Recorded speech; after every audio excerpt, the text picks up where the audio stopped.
Cool. We're about a minute early, but we'll go ahead and get started. Welcome everyone. This is our evading detection and beginner's guide to obfuscation webinar that we're doing on this fine Saturday morning. I got Coin here with me as well as Vinny Bot or Vincent. So what we're going to go over today are kind of the different goals of obfuscation. We'll get into it, but there's really two different goals. Then we'll do some AMSI and Defender overview, like how they work, as well as just kind of how AV and EDR in general work on detecting malicious code. We'll go over some of those various methods that they'll use. Everything from, or we'll cover a bunch of different things from, you know, string matching or byte hash mashing to like EDR hooking. Some of the more active and advanced stuff, we'll touch on the topic of how the detection works, but we're not gonna go through the evasion part of it today. There's just not enough time. When we originally pitched doing this webinar internally, Coin wanted to do it for an hour. I told him that wouldn't be enough, and so we made it to 2 hours, and we'll see if we get through all the material I have, because I really like talking about this. But then we'll go over some analyzing scripts and code, and I'll show you guys kind of the process I use for obfuscating.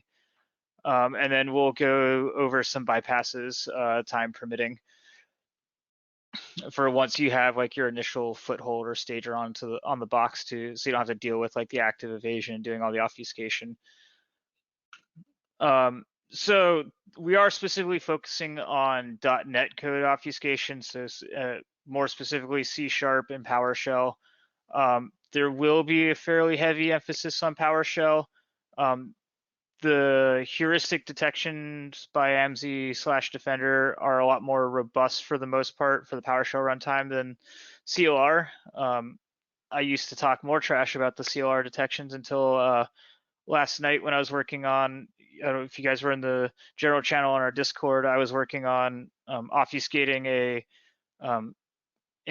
C# injector, code injector, that because that was requested by a bunch of people that we go over obfuscating that, and the detections around XOR encoding and that kind of stuff in the CLR are actually pretty robust, or getting much more robust, a lot better than I've seen. So I think they made some updates in the last month or two on their underlying detections. But all the principles we're going to talk about apply across all code languages. It doesn't matter if you're using C, C#, PowerShell, Python, like all the general concepts we're going to talk about apply equally. So I like to divide our obfuscation into two primary goals. One is to prevent reverse engineering, and the other is to evade detection by antivirus and like threat hunters if we have like active defense on the network. So preventing reverse engineering for what we do is often not necessarily the primary goal, because we don't necessarily care if our tools get, quote unquote burned and people see what we're doing, because in a week or two engagement, the timeline for them to actually do like full reverse engineering and understand everything that's going on isn't long enough. And it's just that's not our primary goal, to like maintain the tools to make sure no one ever sees them and figures out like what information we stole and that kind of stuff. We will do some of it to like hide our C2 address or what comms channels we're using. Obviously using things like DNS over HTTP to like get past firewalls and that kind of stuff is an evasion technique. It's also kind of preventing some of our reverse engineering might help hide that that's what we're doing, or like what our internal pivot points are. Like, so we don't want like an agent that has like a list of all the other computers we've compromised like in memory or something like that. So we do pay attention to those, but preventing reverse engineering is not the primary goal for, in my opinion, for like a red team engagement in terms of obfuscation. So instead, what we really want to focus on is like our evasion of AV and EDR, and then threat hunters as well. I'm working on building a a new slide, and I might write a blog post about it. If you guys follow Spectre Ops, they have some they have a post up about what they call the funnel of fidelity on how response, like a SOC should go about responding, and how you start like all the way up at the collecting everything, getting down to like your instant response where you only have like one or two events that you go do from like the thousands of things that you collected, or even tens of thousands of things that you collected. And that is essentially like Blue's kill chain. So we can actually use that funnel of fidelity to model how we want to start attacking and or doing our evasion. So there'll probably be a blog post coming out at some point in the next month or two about that kind of concept of abusing Blue's kill chain, whereas they often try to defeat our kill chain from the red side. We also will look at like identification of analysis techniques, like see if we're going through a sandbox, like for email servers, or depending on how they have their network set up or how the antivirus is set up, it might sandbox a new document or something temporarily, and then if nothing suspicious happens, it releases it from the sandbox. So we do that. But we can also change our indicators of compromise. That's the hardest thing to do because it's more likely to result from building like a new implementation rather than through obfuscation. Although that line will get fuzzy sometimes as detections get better. Especially, I'll talk about it a little more, but math is really hard to obfuscate away. That's what Defender and a lot of the modern AVs are focusing in on now. Like your IC4 encryptions or like your XOR encoding, that kind of stuff, because you have to do the math in certain orders and that kind of stuff. Like you can change up some of the orders or add in some obfuscation to the math a little bit, but the math ends up coming out the same and on the other side of it. So math gets really hard to obfuscate out. So but also other indicators are,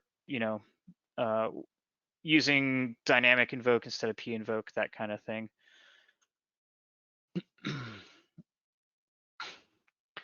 So the problem with obfuscation, though, for trying to break our signatures, especially if we're on a high security network with active hunters, is that it's the more complicated we make the obfuscation to try and defeat the AV, the more that immediately jumps out at a human.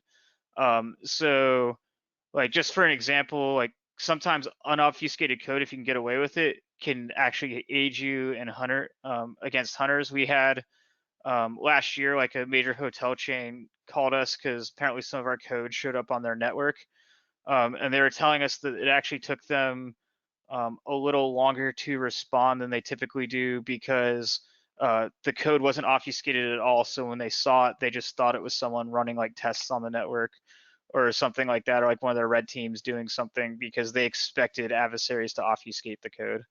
But just kind of to emphasize that point, this is kind of like a heavily obfuscated Empire payload ran through invoke obfuscation without the base 64 encoding from the PowerShell script block log. And even without knowing what this is doing, just seeing this garbled mess across the board is kind of jumps out and says like that's probably something suspicious going on, because normal code, if it's supposed to be on there, isn't going to look like that for the most part. Whereas if we go down to a complete unobfuscated code from a human standpoint, this doesn't immediately jump out as bad to us because it just kind of looks like code, and we have to actually go read what that code says and figure out what it's doing before we know whether or not it's malicious. AV and EDR help us to accelerate that process, but just looking through logs, it doesn't jump out at us immediately.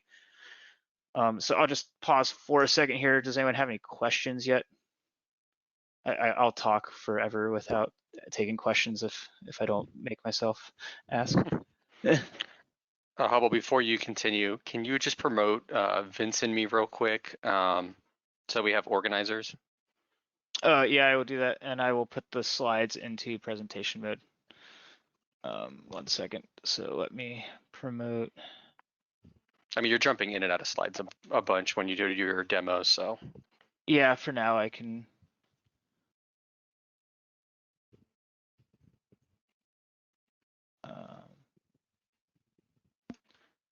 Yes. Sorry about this, guys. Just making sure that they can help everyone in the webinar. There we go. Perfect. Cool. Stalin, it did start, so you should be able to do that. Oh, that's not helpful. Crap.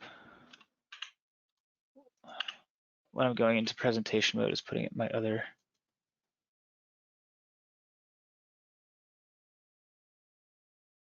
screen.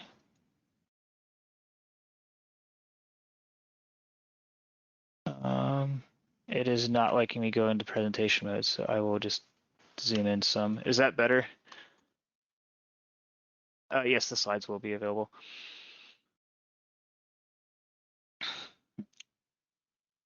So Normally when you go in presentation mode at the bottom, you can say switch screen, if that helps. that's what I thought, but Yeah. it's not. Let you select the monitor. That's what someone just said. Yeah, it's not letting me though. This is why I think moving to Zoom instead of GoToWebinar might be a good choice.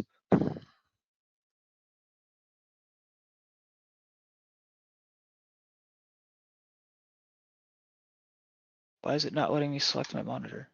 That's really stupid.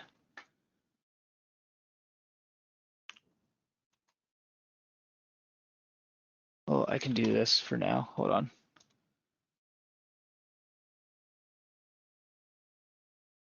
Let's see, view in the menu bar. And I see switch windows. Where's my...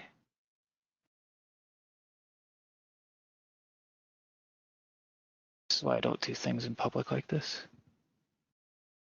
View doesn't have a monitor. Okay, we're just gonna do the presentation views. So you just put it in presentation mode real quick and you should be able to do it from there.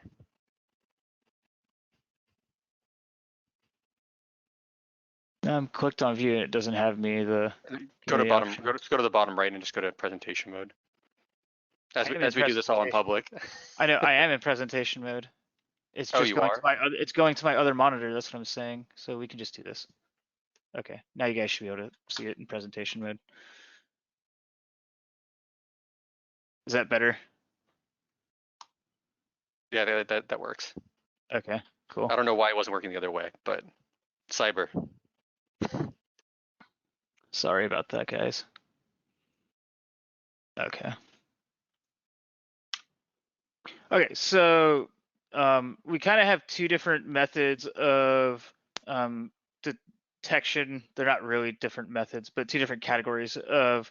We have our static detections, which are like scanning our code when either on disk or when it's loaded in memory, which is what AMSI does.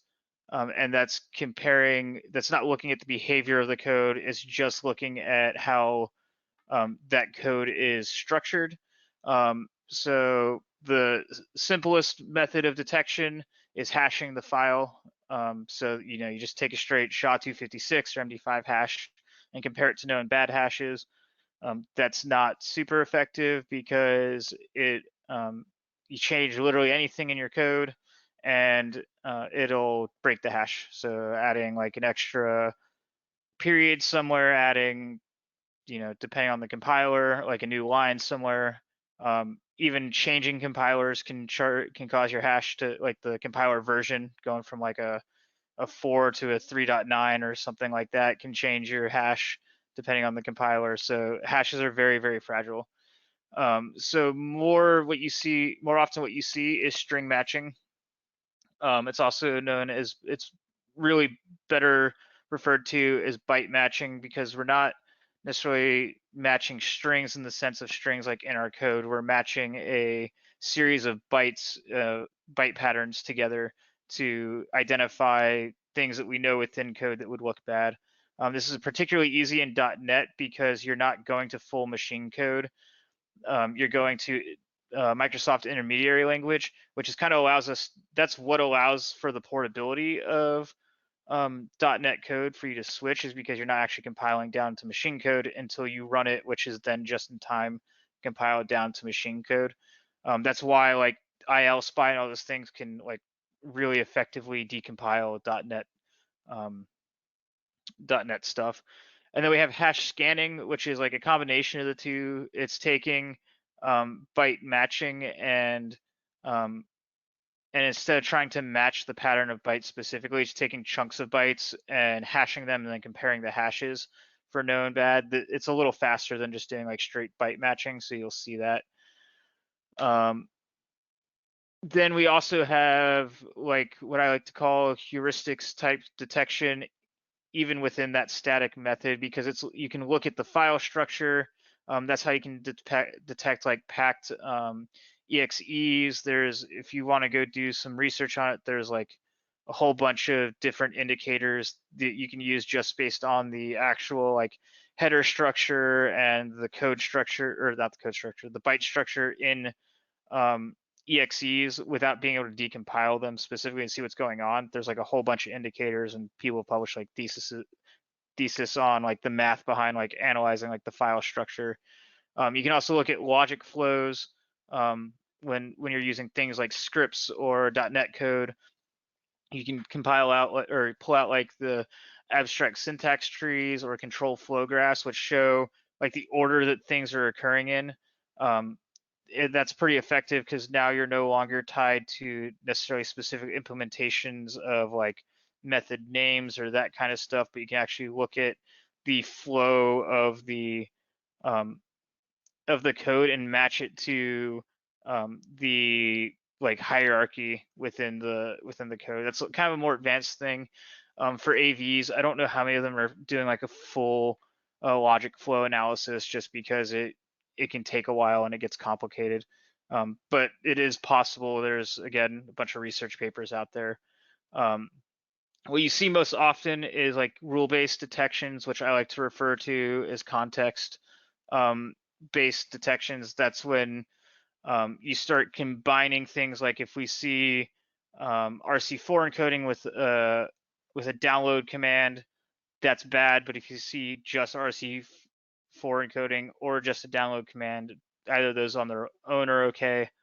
And then what gets taking that a step further, uh, Defender and others, we don't have the source code, but most likely are using some kind of aggregate risk, or well, we know they're using aggregate risk. They're probably using some kind of vector mapping within like their machine learning kind of stuff to create risk vectors. So it's not tied to any specific rule detection or whatever, but as you get more risky, simpler things become more likely to trigger, and specific things will elevate, and it gets really really deep into the math if you've learned about machine learning uh, and know about like vector math and that kind of stuff.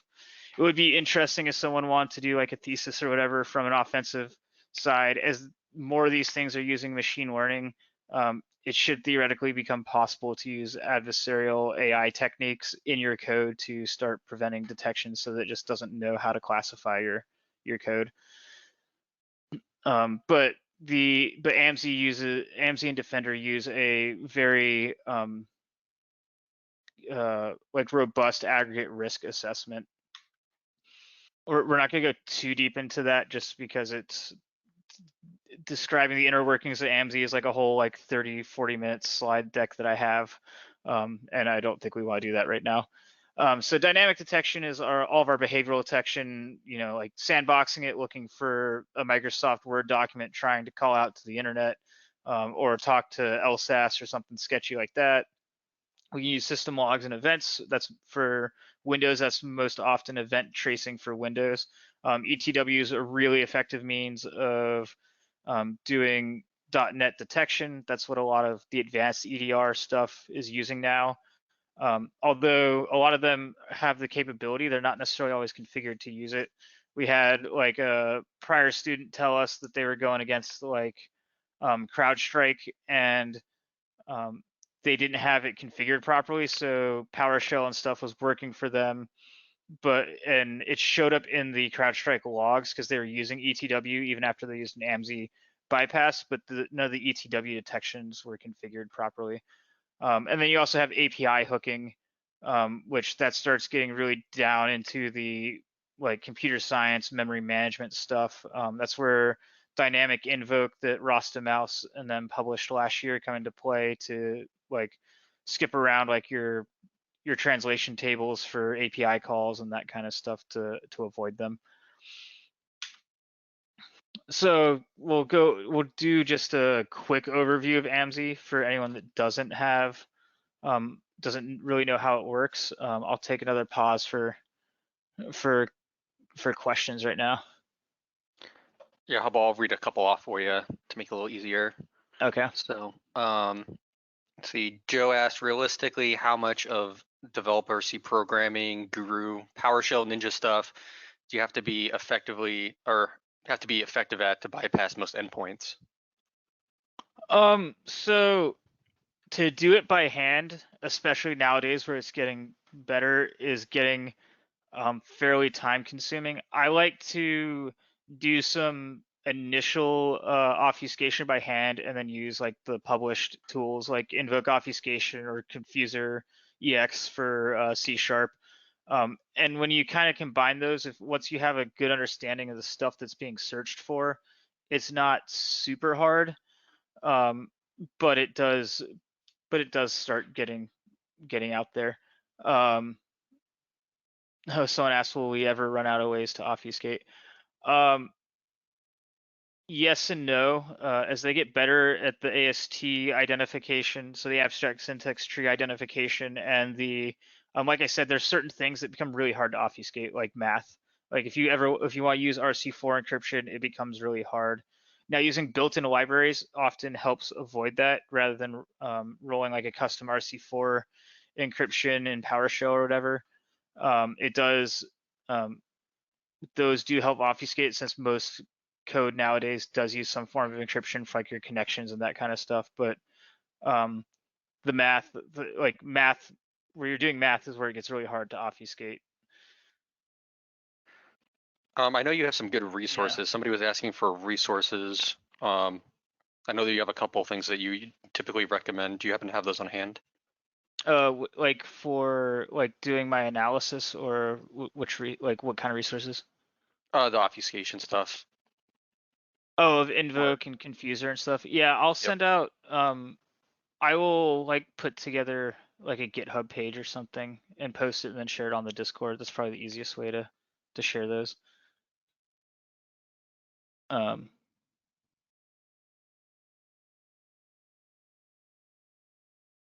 yeah. So okay, so we'll go ahead and move on now to the next section.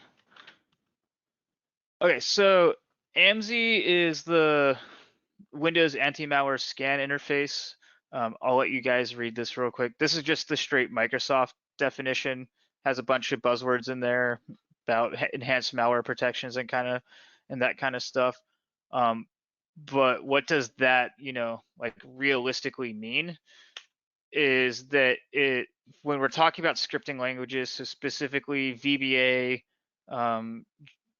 it actually has detections now for JavaScript, PowerShell, that kind of stuff. It's evaluating the commands at runtime, which means like if we're doing XOR encoding for strings that we then want to use like invoke expression or invoke command, the XOR encoding has to be undone because the just-in-time compiler has to be able to interpret the command, and that's where they're analyzing it. Is that is right as it goes into the prior to the just-in-time compiler, which makes a lot of the traditional obfuscation for scripting languages not nearly as effective. Um, but there's still ways around it. Um, as of .NET 4.8, AMSI is now integrated into CLR, which is the Common Language Runtime, that's what C Sharp, that's what everything runs on top of. Like PowerShell actually ends up going through the CLR at some point. Even the dynamic, the was it DLR? Yeah, the dynamic language runtime stuff for like Silent Trinity. Um, it's all like hosted on top of the CLR. So like it interacts with the CLR in various ways, but CLR is like the just-in-time compiler for all of our .NET languages. Um,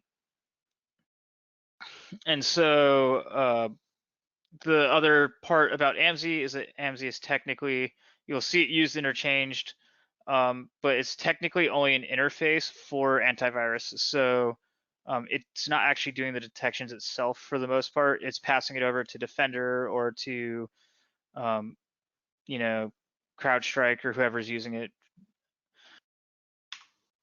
or McAfee, because they finally came into the 20th century with their AV last year and finally started using AMSI. Actually, might have been the year before, but they were way behind the curve. So it's just kind of the data flow works for AMSI. You can see like PowerShell, VBScript, other applications. We'll go through like the Win32 API layer, then it goes down to the COM API layer where the anti-malware interface is and the scan function is. That's where, if you've seen like the memory patching stuff, that's kind of where that's going on down there. And then we get to the AV provider layer, which sends that across RPC to your antivirus engine, which in Defender is the MSMP engineering or engine. Yeah, the Microsoft malware protection engine. So an interesting note about the CLR hooks. So this is specifically for .NET Core because .NET Framework is not open source. As of November, they are supposed to be going forward as one thing, and everything's supposed to be relatively open source. But having talked to some developers and stuff, the general consensus is that like the whole open source part of it all being like one consolidated thing is really that .NET Core is just going to be running on top of .NET Framework as like an interface on Windows, and that the .NET Framework stuff's going to stay in. I think that's largely because it's just too hard to pull out the .NET Framework completely at this point. But I've been told by some developers and people a lot smarter on the inner workings of .NET that it's not going to be like a truly like one-to-one thing still.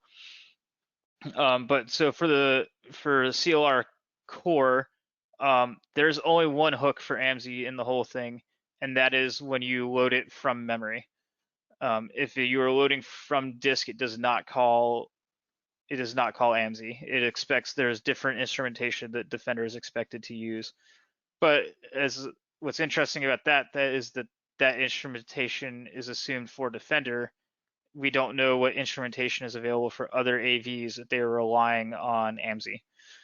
So that's just an interesting note that, other EDRs and AVs that they're not properly configured for on disk stuff, that they might be missing out if they're only relying on AMSI for .NET because they aren't getting called from the disk load. So we'll go over some. This is just to point out, like I mentioned that like we have to unravel obfuscation so that the compiler can understand it in PowerShell and our other scripting languages. But it's interesting. But the key part of that is that the compiler has to be able to understand it. So PowerShell, this base64 encoded string, when you decode it, becomes write host test. And that's what the engine looks at. If you go look at the PowerShell logs, you'll see that it unwinds that and can tell that that's what it says write host test. But if you do like concatenation and break up, test into TE plus ST, because the compiler can interpret that, it doesn't unravel that concatenation stays in place. And this is what allows a lot of our obfuscation to still work, is the fact that it's not combining everything into like a human readable form or to like the most simple version of the code. It's just unraveling it to a compiler interpretation. So that's why a lot of our obfuscation can still stay in place. So now we're going to go over some obfuscating static signature stuff. That's the bulk of the slides, of the Death by PowerPoint slides.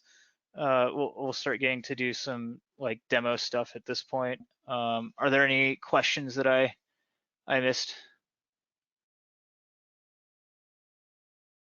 There's a couple in the channel. Vince, can you post the Discord link again? I think some people were asking for that. Thanks. Let's see. I'm scrolling back up. Are there any EDR AV solutions that have a good reason at this point to not hook into AMSI? No, they all hook into AMSI at this point. I will say, so in my opinion, Defender actually has the best detection engine for .NET code. If you can obfuscate past the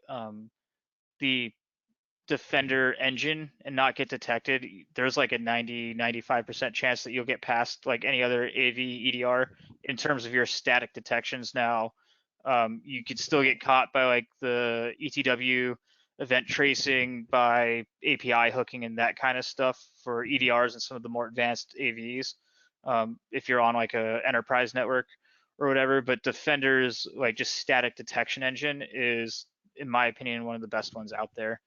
So we actually use it for the most part for obfuscating our code. We just test against Defender and assume that that part of the obfuscation is good enough when we go into, regardless of which AV engine we're going against. Somebody asked the question if there's any tools we need to follow along for the webinar. Not at the moment. Not at the moment. I saw someone say like, do they all hook or they should hook? I'm not aware of any major AV EDR product out there nowadays that doesn't hook into AMSI. I'm sure some of the smaller ones might not, but like CrowdStrike and Cylance and all those all hook into AMSI.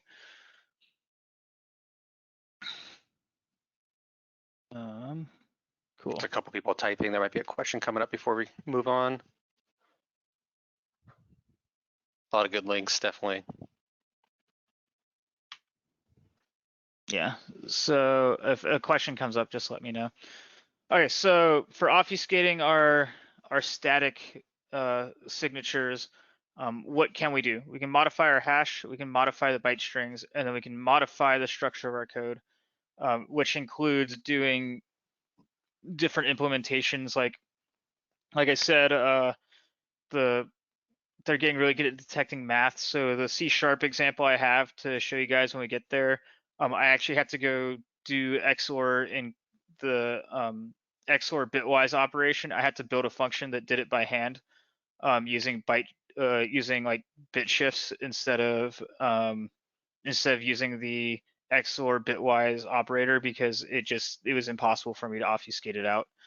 So that's like certain ways for us to modify the structure of our code.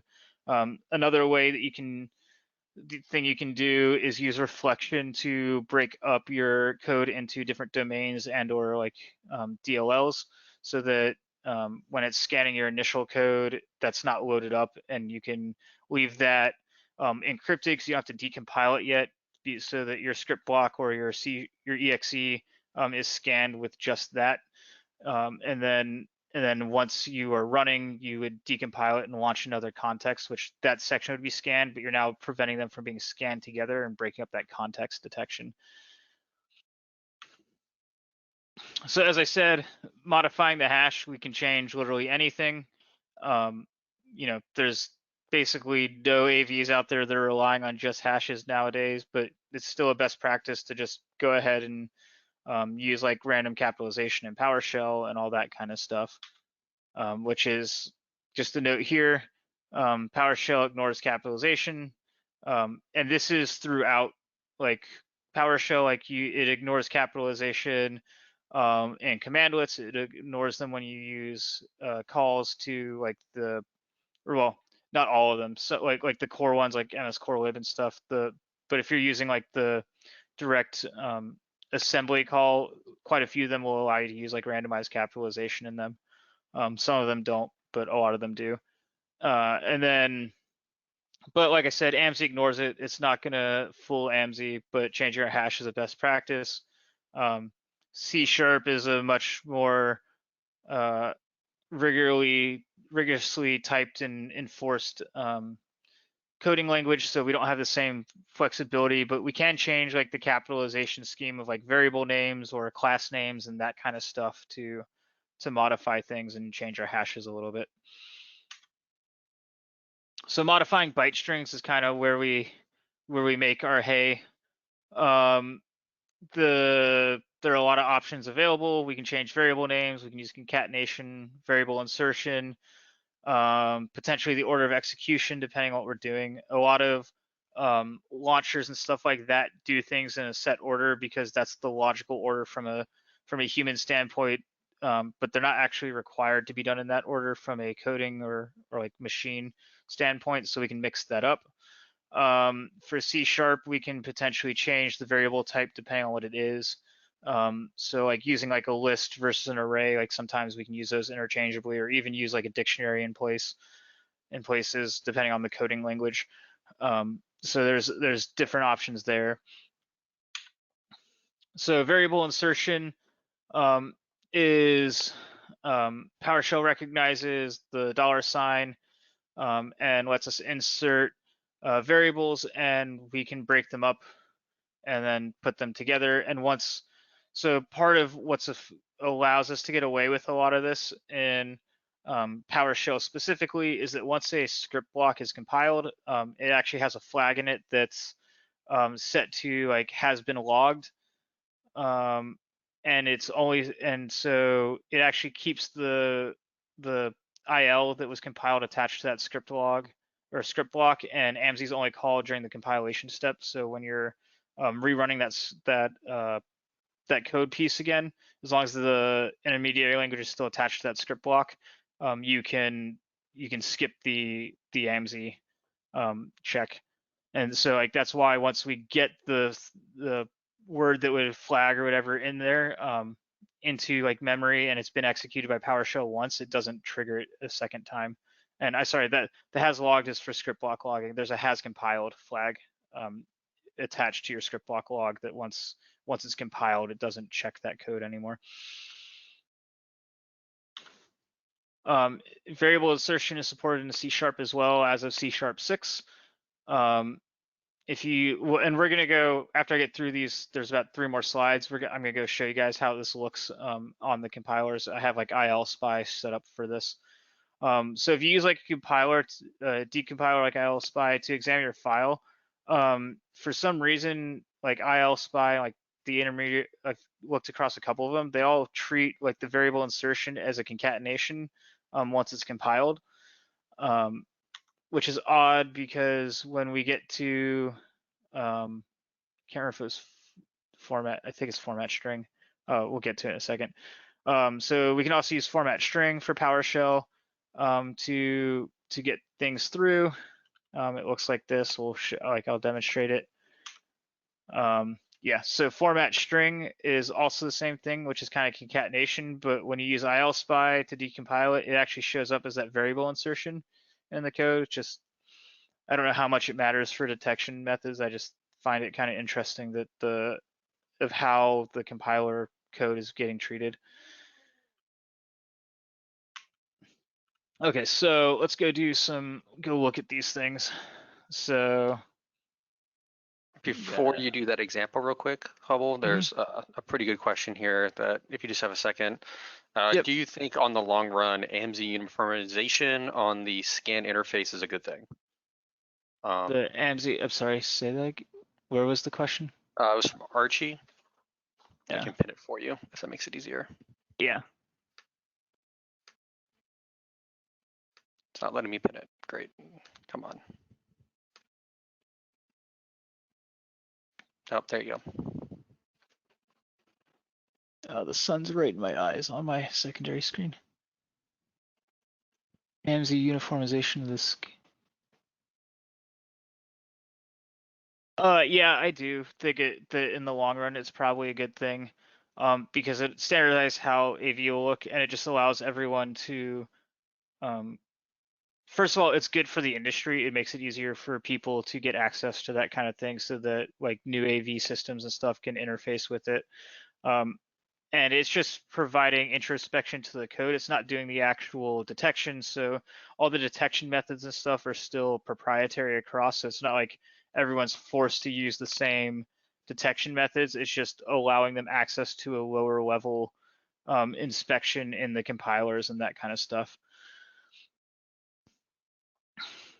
Oh, someone just mentioned threat check. We'll actually talk about that in a second because that's what I use for C# stuff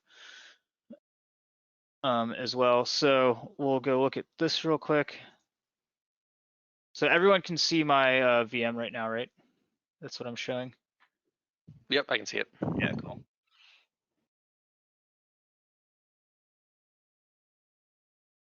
So I just have for C#, I just have those three things. So the first one is using variable insertion. When we decompile it, it does show the string, and then it gets converted to like this concatenation. And if we go look at concatenation, real quick.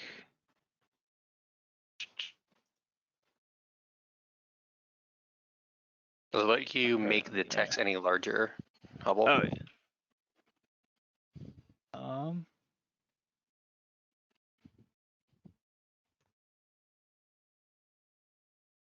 It's not wanting to let me.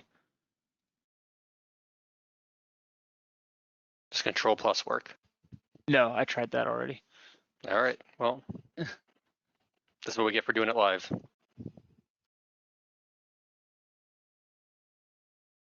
Why does it not have a? Nope. It had never even occurred to me to try. Yeah, I apologize, guys.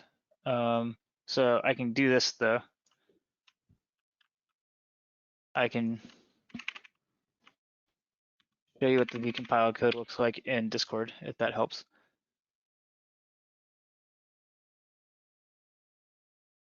So, but the main thing that from the decompiler standpoint is that concatenation and variable insertion look identical, whereas when we go look at, we'll make this large again. When we go look at that format string, it comes out as a different variable insertion that looks like this.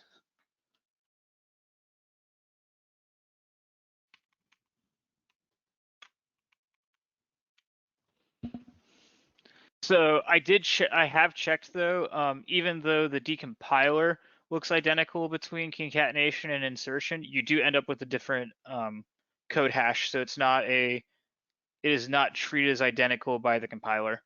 It just, when you decompile it, the code structure looks identical. So you do end up with a different hash, and so, but if they're doing code structure analysis, then your code looks identical. So just some things to keep in mind. And then we can go to PowerShell just to demo it real quick. So for all of this, I recommend having a known trigger that you use to test against. I've just always used the word AMSI context because I know it'll trigger it. So except my AV is off. So one of the best updates that Microsoft has done recently is made it so we can manage the real-time. Oh, it says real-time protection is on. My VM might be broken.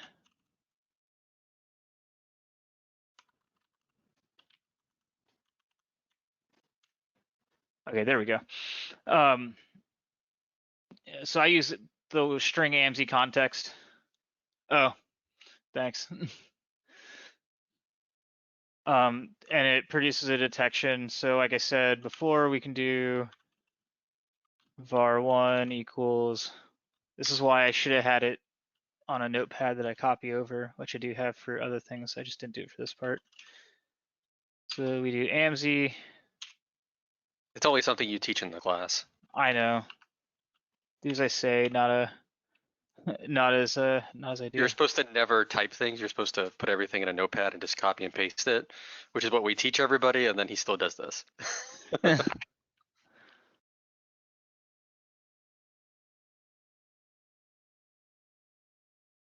Yeah, you can zoom in on that one. That one should work. Oh, yeah. Why is my string insertion not working?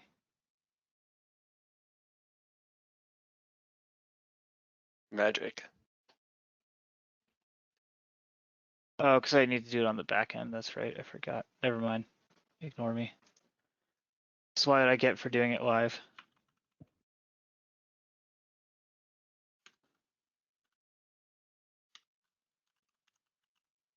Is that zoomed in enough for you guys?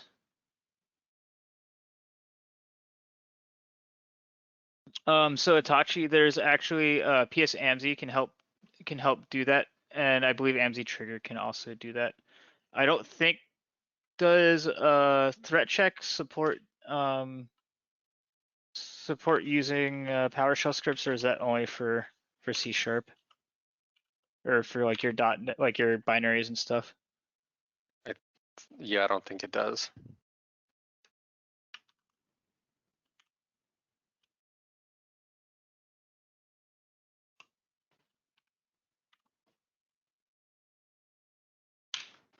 Yeah, so now there we go. Now that I rode the struggle bus. So now we have var2 in AMSI context is still going to flag it if we try to do it directly. So there's that part of it. So moving on. Now we will talk about some syntax tree stuff. And where is my manager?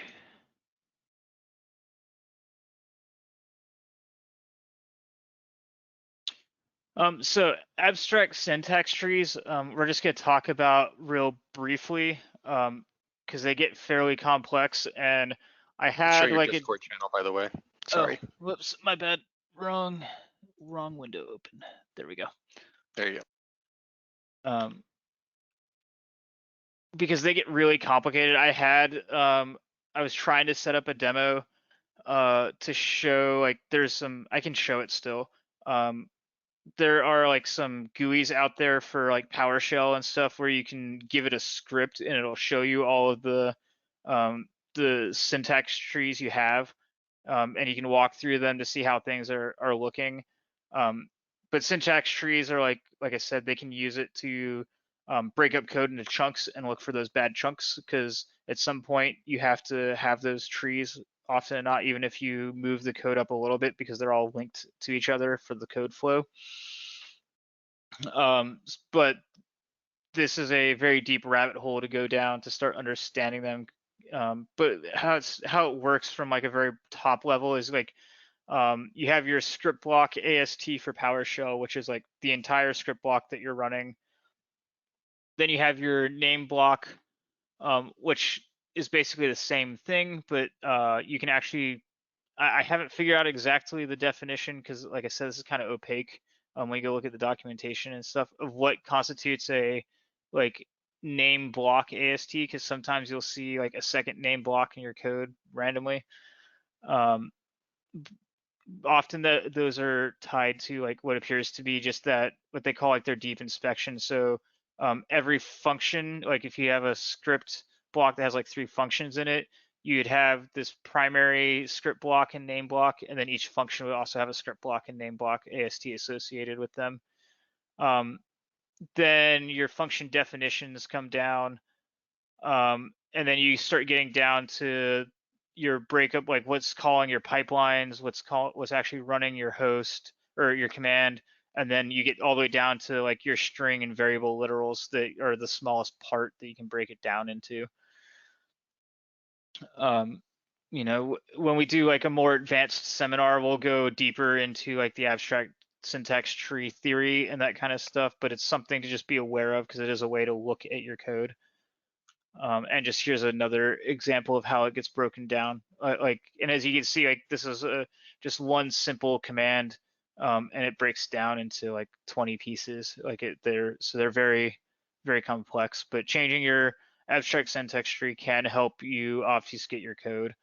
So you can do that by setting like global variables and stuff like that can help break it up because then they're not being defined as part of your command, so they're defined elsewhere, which changes your abstract syntax tree and those kinds of things. So like just to give you an example, and actually I don't have it installed on my VM, but Visual Studio actually does have a available like AST analyzer like for a GUI interface that you can go look at them. I just don't have it installed on this, so Where is, yeah.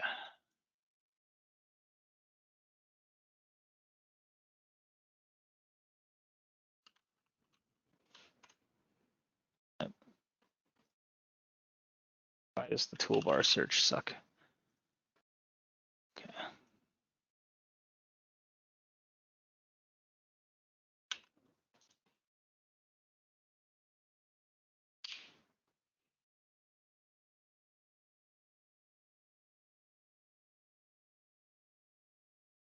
And I've already installed it because that required being connected to the internet. And we don't want to connect to the internet because Microsoft pushed an update last night that broke my examples. So that was fun. Yeah, we've had Microsoft seems to like target our webinars. They broke AMSI one time for the first time we were teaching at DEF CON so that none of our instruction material worked. And then what else have they done? They updated the detection method the day before our webinar, and one of their guys was showing up to the webinar. And then, but we still managed to get through that one. He was impressed, but they seem to like timing their stuff with our webinars. Although they are constantly pushing updates, like they push updates pretty much every day. It's pretty impressive what they've gotten to with AMSI.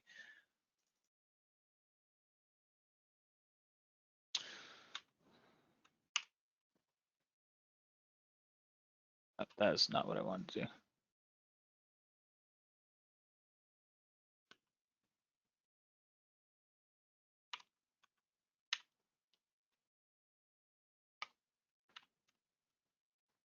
So here we go. And I don't think I can zoom in on this one either. No, I can't. So this is it's called Show PST. You gotta switch screens, by the way. Oh, dang it. Sorry guys, I forgot that I'm here just to remind you. Different screens. Yeah.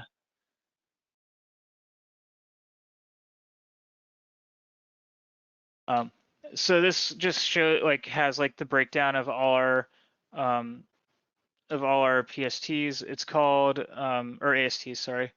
Like I said, it's called Show AST. You can find it on GitHub. So like it shows like an if statement, and you can click it and it highlights what this AST is composed of in your code. And you can actually, it's hard to update it in here, but it will actually let you modify your code in here and then refresh it to show the changes in your ASTs. So as you can see, it just like this is like an assignment block. We're setting this FF6, and then it walks through the there's our variable that we're defining, and then it can show you all the expressions that are being executed within our definition. Since we have like a bunch of concatenation and stuff in line, each of those concatenations composes of a like binary expression AST that goes down to our string constants and that are added together. And so there's that. Is there any questions, Anthony, so far? There was a couple. Let me see. There were some much earlier. Vin, was there any that you were tracking? I think you answered all the ones. Unless somebody has one that they're typing up right now. Okay. I think we're all caught up on most of the stuff.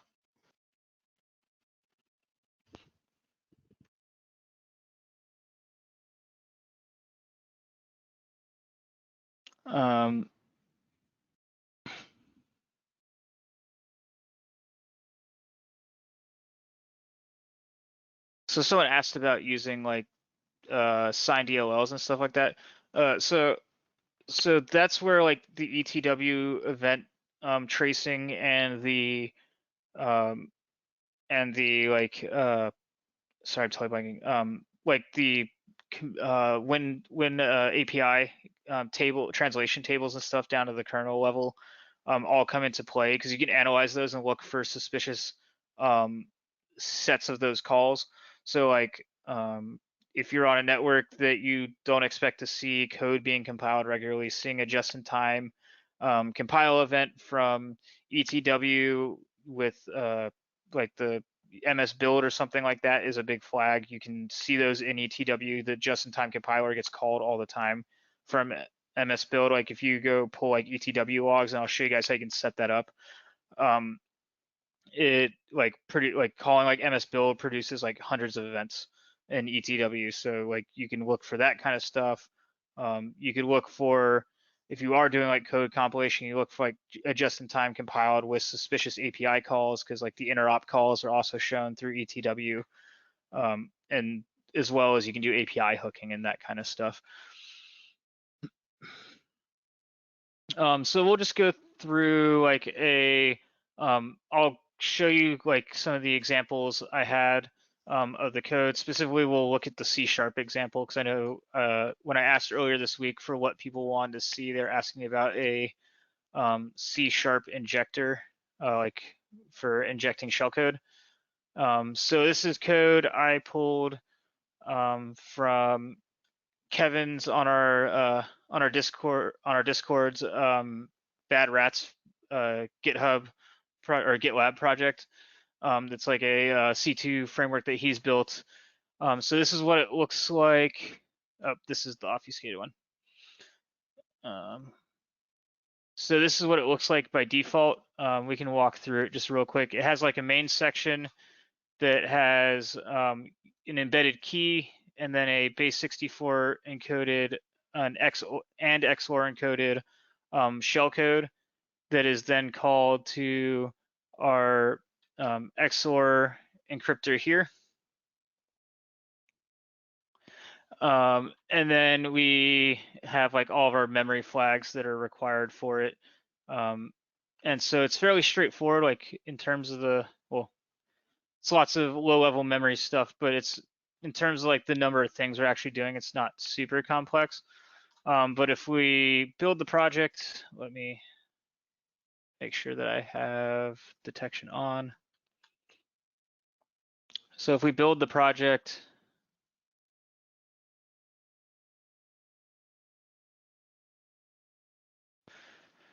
we build the project, and if we go to try and run it with Defender on,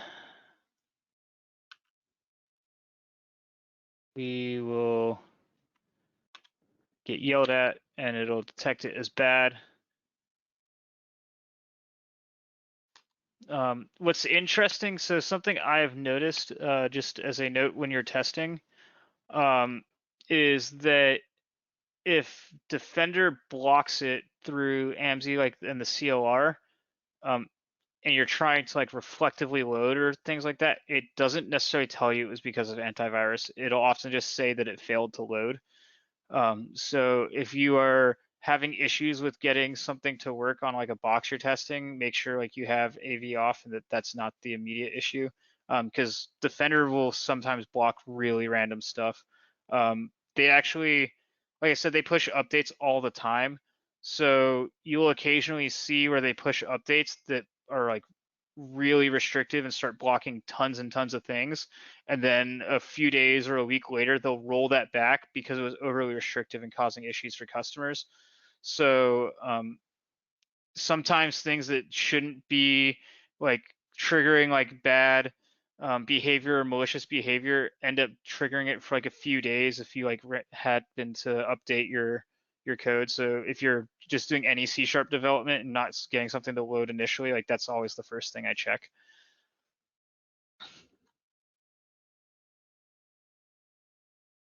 So now if we, some people were talking about,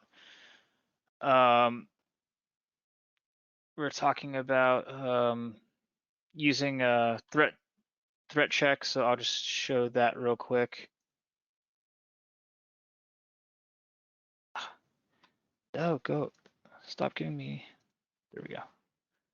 The Discord notifications from you guys' messages were blocking my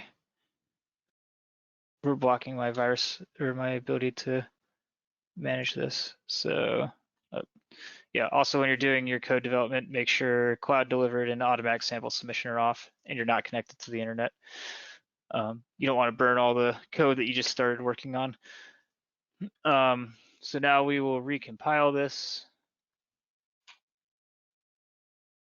And so if you haven't used threat check before, it is a very useful tool, but it's also sometimes it has its limitations, because I'll show you specifically with this.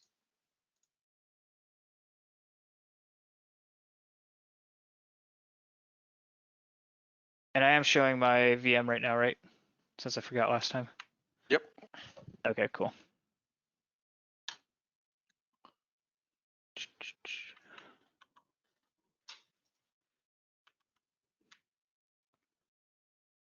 Then do threat check and grab this.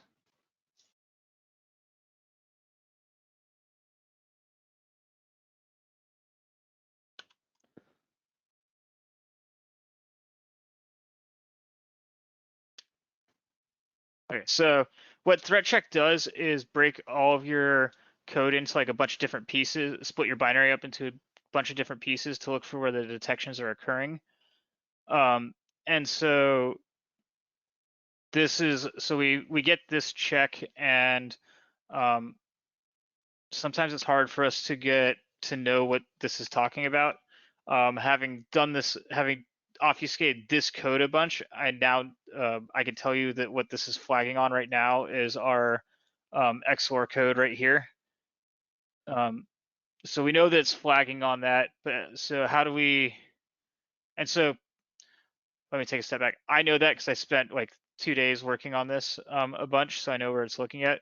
If we don't know what's going on, because that's not necessarily the most informative piece of code looking at this, how do we go about breaking this up? So the way I like to start things is removing like all of the known or all the things that are likely to be triggering. So I would remove like the string, like the key string, the shellcode strings, and all that stuff to start with our check and see if that changes anything. So like we can go ahead and remove this out and just to show it, and then rebuild our project. Oh well, except I forgot about that part. This is a lot easier, or that method's a lot easier in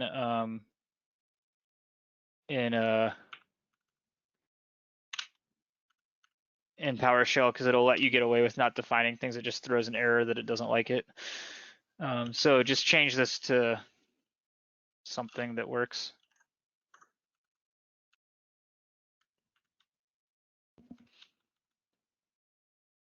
So we'll change this to encoding.get.utf.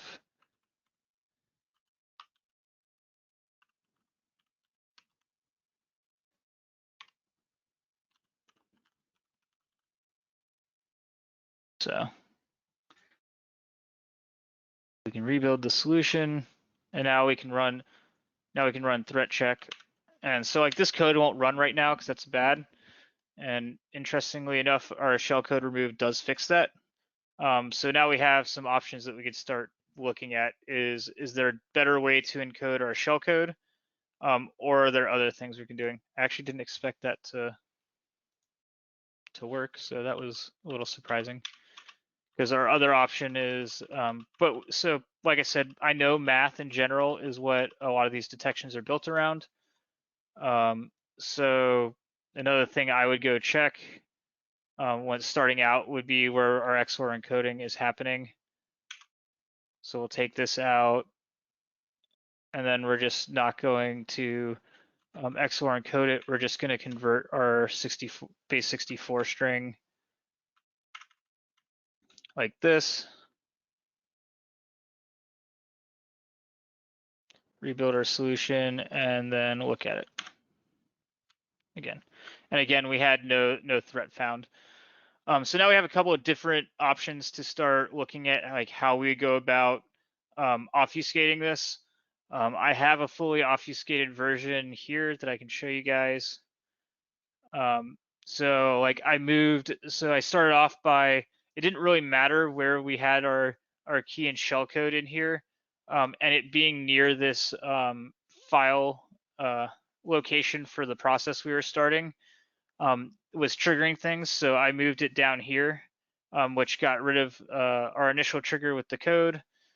I then started, doing like my, this is where I actually re-implemented the XOR encoding by hand instead of using the bitwise operator, which is the up caret. But let's see if it didn't break on me. But I'll show you something that's kind of interesting about this that goes along with the like changing our code structure and that context matching type stuff.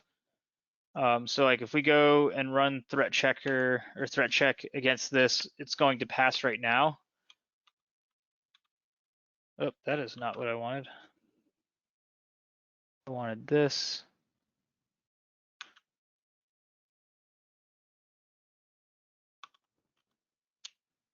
So it has no threat found, but I was testing some other implementations and have this, let me zoom in because you guys can't read that. I have these 3 lines of code here that are actually doing absolutely nothing because it was a different implementation I was testing for the obfuscation. But if I remove them and compile the code, it'll actually trigger our detection again. So if we rebuild this and go through and do it, we now have threats, even though that code was totally unrelated to anything. It literally does nothing. It just defines 3 variables that aren't used anywhere else in the code. It's enough to change that risk level assessment by Defender to be under to not be malicious, because there's actually so AMSI/Defender actually has a numerical value that it adds up, and if it's over a certain value, then it's considered malicious. If it's under a certain value, then it's not considered malicious. I would love to be able to get access to like how it's actually doing that math for that number, because I've yet to be able to get a return of the exact value that Defender is evaluating our code at. But when I asked a Microsoft developer about it, he kind of just laughed at me and said, I don't think you'll ever get access to that. So Jake,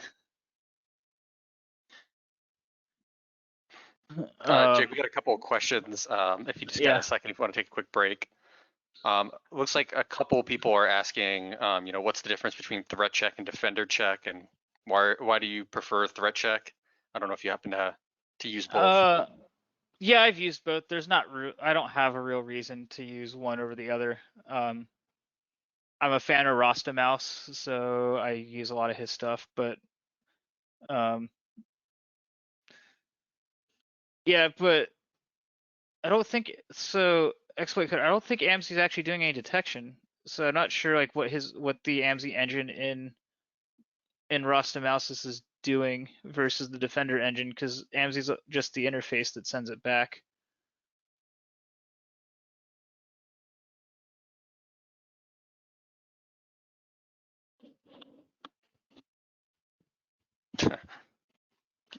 Mouse is a wizard. That's valid. Let's see. I think somebody was asking, how do you go from the bytes directly into the function? I know that was something that might have looked like a little bit of a black magic. Oh, the XOR. Yep. Like I said, that was because I knew. That's just because I spent 3 days obfuscating this code and playing with it to get a bunch of options to show you guys. So I ended up figuring out that that code correlated to that zwrapper, method name is how I know. Like the black magic part is just a whole bunch of trial and error.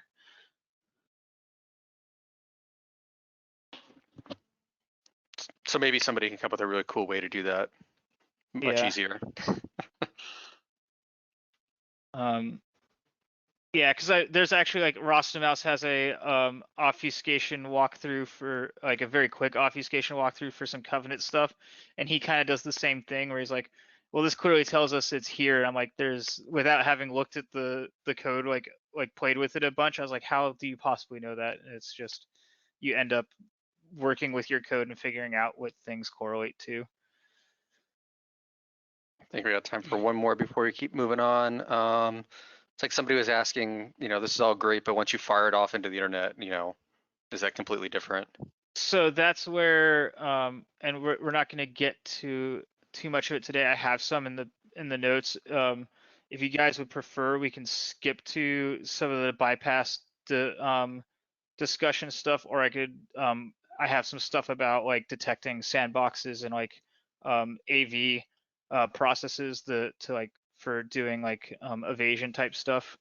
If you'd rather talk about that first, but the short of it is you really want to limit your obfuscation, or not, you don't want to. It's obfuscation is a pain and significantly bloats your code and is introducing like larger assemblies to that you're loading and that kind of stuff.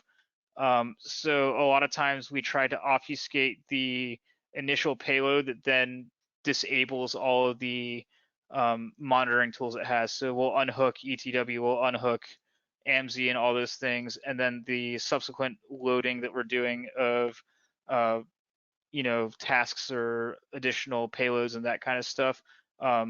We don't have to worry about the obfuscation because we've blinded the AV and EDR to what we're doing.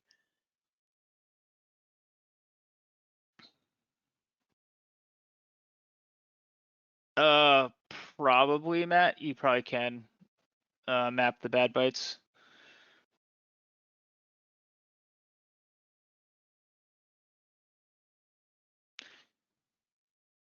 I have not used dnlib too much, exploit coder. It's something I want to go look at. We still like to. We are still probably doing 80% of our stuff in PowerShell because we work primarily with um, medium-sized businesses that aren't, like a Fortune 500 company and stuff that have the super robust EDR implementations and SOCs and all that kind of stuff. And we think that they get a lot, that those size businesses get a lot more value out of us coming in and emulating um, the like APTs and stuff that are likely going to that they're going to encounter from like ransomware and that kind of stuff, because Ryuk and all those different different payloads and stuff for the ransomware still heavily use PowerShell. I think last year set records for the amount of PowerShell seen in breaches, as well as I think CrowdStrike's numbers they put out was something like 80 to 90% of breaches involve PowerShell in some shape or form during the breach. So we still focus largely on we're still primarily using PowerShell for our engagements with those smaller customers because it's much easier. It's something they can do about. Like we can come in and totally smash their networks because they don't have the personnel and the high profile SOCs and that kind of stuff. But we'd like to get them against to the 80% threat where that they can do something about versus the super high level APTs. That brings up a So good I point, don't use Jake. So I don't use DNO. I have not used dnlib a ton. Yeah, especially like the big thing that we focus on is threat emulation. So whatever we can tie back to like what APTs are doing or other threats are doing, the better for us because it gives justification of what we're doing. Like we don't want to roll in, like Jake said, and drop a bunch of 0 days because that's not going to teach anybody anything.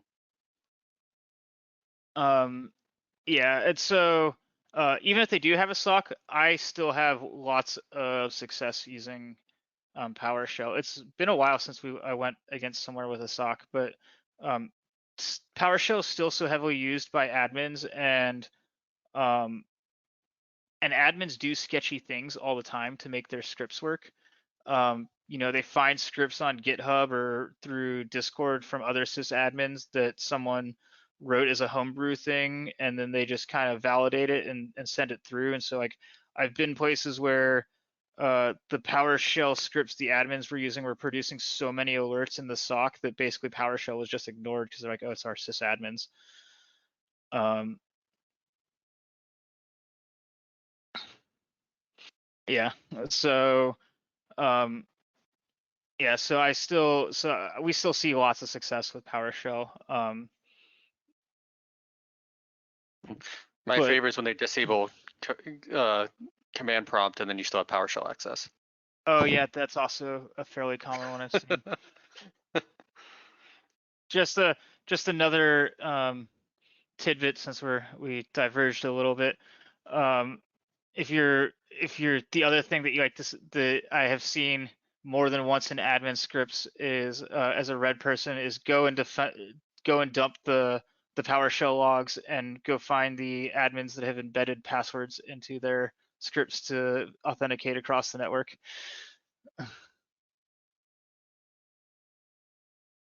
I've seen that more than once where we just dumped the PowerShell logs after getting on a computer and had admin credentials.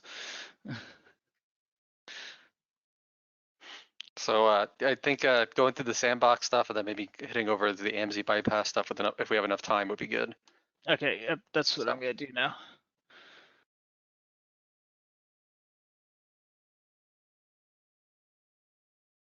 Okay. Oh, and I didn't go over my PowerShell obfuscation stuff, but it's a similar process. If we have time or someone really or people really want me to go back, I can show the Empire obfuscation stuff I did. The C# one was just a little more interesting to me because this was the first C# obfuscation stuff I've done that was actually pretty challenging to get it through with everything in place. Usually, like seatbelt and Rubius and all those things, you go in and change the namespace uh, definition to just something random, and it'll get through Defender fine. So this was actually like one of the first C# obfuscations that were like that was a decent challenge to get it working. So now that we are doing or looking more at our dynamic obfuscation or evasion, what can we do about it? So we can identify known bad, which means like we can do like sandbox detection. We can look for known hunter or antivirus processes. The known hunter thing is a more of a carryover from what I was doing red team stuff for the Air Force, like when we were doing exercises and stuff where there were like active hunters that were like trying to go in and find you actively on the box at the same time that you were on there. Like a lot of times we would look for their processes for the tools we knew they were using, like Procmon and that kind of stuff. And if we saw it running, we would just like go to a different box instead of trying to play there where we knew they were looking. We can go to we can change how we are executing. So like we can inject in a different way, which is why there's a number of different code injection capabilities out there through shellcode or like Donut and those kinds of things. We can use a different download method. There's GitHub pages that are completely dedicated to download cradles because that's changing how we're downloading. So if they're looking for us to use a web client, web client.download, but we use like a MAPI object and go through Outlook to download it, then they're not necessarily watching that process. And then we can circumvent known choke points. So like EDR hooking for pinvoke is because there's a translation table, and if you're using pinvoke, you have to go through that translation table. And so it's a choke point, like all of the API calls have to go through there, which is what the dynamic invoke that Rostomouse and then published. I think Wover worked with him on that as well, which circumvents going through that translation table, like by just like making the direct kernel calls. And then we can also corrupt the detection processes. We can patch AMZ, we can patch ETW, and then we can do API on hooking. So like this is the event logs. So it's made up of 3 primary components for event tracing for Windows. The controllers are what build and configure tracing sessions. Providers generate events for the consumers, and then the consumers interpret the generated events.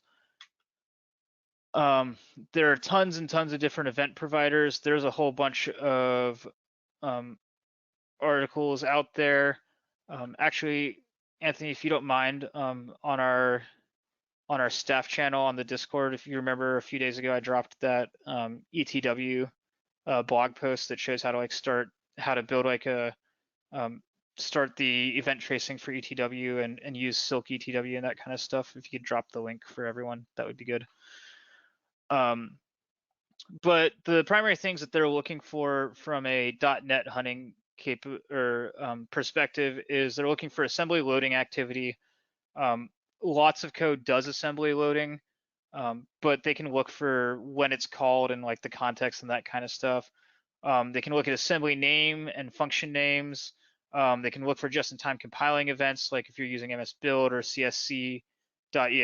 Those are probably abnormal to run on a like a finance company's network. They shouldn't be seeing that. And then ETW also has various alert levels. There can be keywords that can automatically elevate alert levels. Custom levels can also be set by providers. Like an example of this is in the PowerShell logs, because PowerShell logs are still going through ETW.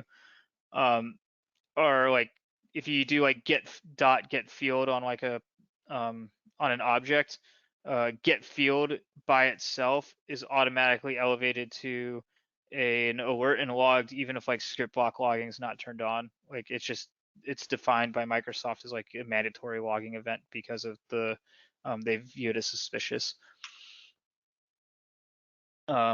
So now looking at that just to show you guys real quick. I think I have some logged events that we can look at.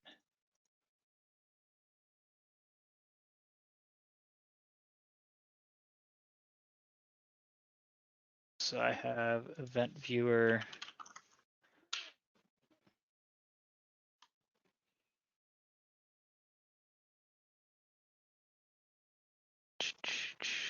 Oh, I need to switch the screen, sorry.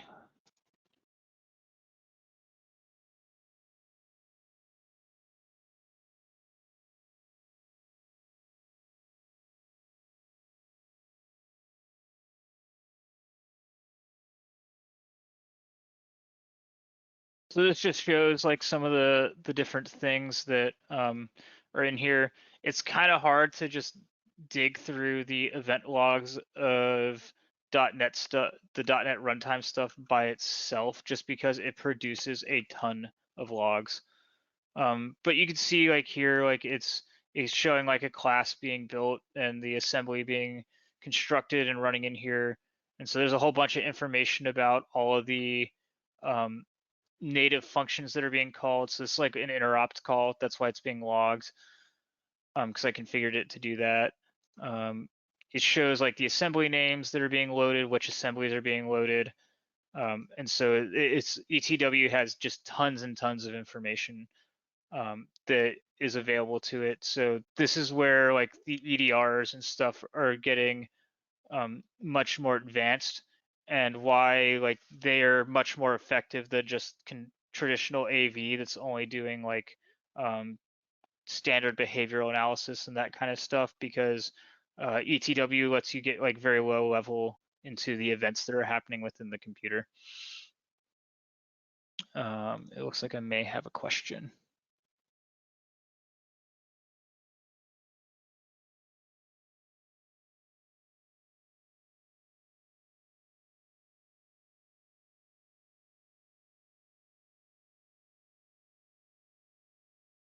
Yeah, and we have a built-in ETW bypass into Empire that we added. Yeah, and then I think we integrated Phantom as well, right? That was like one of the early things that we added in. I think so. Okay, so now we're going to talk about sandbox stuff. So, because that was just the overview of what we're looking for in our dynamic detections. Now we're going to go into sandbox detection. So sandbox indicators are kind of an interesting problem. Our introduction to sandbox evasion and AMSI bypasses course that we taught at DEF CON a couple years ago now has like a lot of these slides came from there, but it has a longer section on how to do all this and building like VBA macros on identifying this. But so sandboxes are limited by, so there's two things, or a couple of different ways we can abuse sandboxes. We can detect them and do nothing about it. We can do something like try to outweight them, um, or we can just kind of do behavior that we think is normal for users, but not for a sandbox. So that's things like waiting for, if we're using VBA as the example, waiting for like a document to be closed instead of just opened, or for characters to be typed into the document, things like that that are more likely to be done by a human than by the sandbox. Um, but sandboxes for emails, which is what this is geared towards, because that's where you most often see them still. You will see them. We're starting to see them more, like Defender's supposed to be releasing or Microsoft's supposed to be releasing a update to Defender that'll sandbox like out or Office documents and that kind of stuff. But they use a lot of resources, which can be expensive, and users don't want to wait to receive their messages for emails. And like they have to do it quickly, and so their sandboxes are limited by time, resources, and money. So we have several means to try and detect or evade them. If we're doing phishing, we can use password protection. We can do time delays to attempt to outweight the sandbox, because like I said, sandboxes use resources. So even when AVs are using sandboxes, they typically don't permanently sandbox the Office document or something like that. They'll temporarily sandbox it to analyze the behavior and then move on. That's particularly true for like EXEs and stuff rather than Office documents. And then, like I said, auto open versus auto close. We can look for limited resources, because since we're emulating like that we're on like a system or whatever, it typically doesn't have like a high number of cores or things like that. And then we can look for virtualization processes. So some of the evasion techniques, like I said, we can wait. So we can check and see if we think we're in a sandbox, and if we are, we do nothing or do something different that's less suspicious. We can password protect. We can, like I said, wait, doing time delays. Like sleeping in macros, or something to keep in mind for doing sleeps and stuff, is if you are embedding it into something the user is going to be interacting with and they attempt to close it, but it's got a wait in it, it'll hold the window open, so that can tip off users. And then this is where we get checking into resources. This is done through WIMI objects, which are available in C# and PowerShell and all the .NET stuff, but they're very inconsistently implemented. So like some manufacturers will implement them, others won't, or they'll have different things that they include as part of the WIMI object definition. So usually you want to use more than one of them. Some of the useful ones to check are computer system. So we could check like for a logical disk, we can check for a fan or a video controller. What's kind of interesting is for on the video controller one is you'll often see video controller defined for laptops. Like it'll tell you that there's a monitor connected on a laptop since it's permanently connected, and desktops won't. You almost never have the video controller defined. So it's just kind of an interesting thing to be able to tell if you're on like a laptop versus a desktop. And sometimes sandboxes will implement the video controller, but they usually don't. So most, if not all, sandboxes also result in the addition of management processes that we can look for, which will be shown in the Win32 process. Sandboxy has those SVIE service, SVIE control. There's VM tools for VMware. There's VBox service for VirtualBox. So we can look for those things, as well as, like I said, known AV processes we can look for, or things like that, to let us know that we have to deal with those on the box. There's no one way guaranteed to work, but you can look on the MITRE ATT&CK framework. They give a lot of examples. That's a place I like to go check, because they have some of the sandbox evasion stuff on there. That's where I got some of this stuff from. But you can just try a couple of different halting conditions. The more you know about the target environment, the better you're able to probably dictate whether or not you know you're on a actual computer or in a VM. Um, so knowing as much about the environment as possible helps. Um, so commonality between sandboxes can be used as a fingerprint. So this is something that we can do once we get on a network. Usually if networks are using sandboxes, or an email server is using a sandbox, every time that sandbox is spun up, it has consistent, uh, like quote unquote physical attributes about it, like the number of cores or the RAM or the disk size. This was how we were actually able to evade Outlook sandboxes for a while. I haven't gone and checked if this is still working or not, but they always had two disks with the same size, and they also always had the same identifying number, like the SKU or the serial number, depending on which manufacturer you're talking about. The sandbox always had that same number, so that combined with the disk size, we could identify Outlook sandboxes. Oh, I thought I had the bypass slides in here. I can go open those real quick. So while I went through that quickly because I know people had some questions about the sandbox stuff or the bypass stuff. We had and so I wanted to get through that quickly. But were there any questions related to like the sandbox stuff? Well, I grabbed the slides for the bypasses.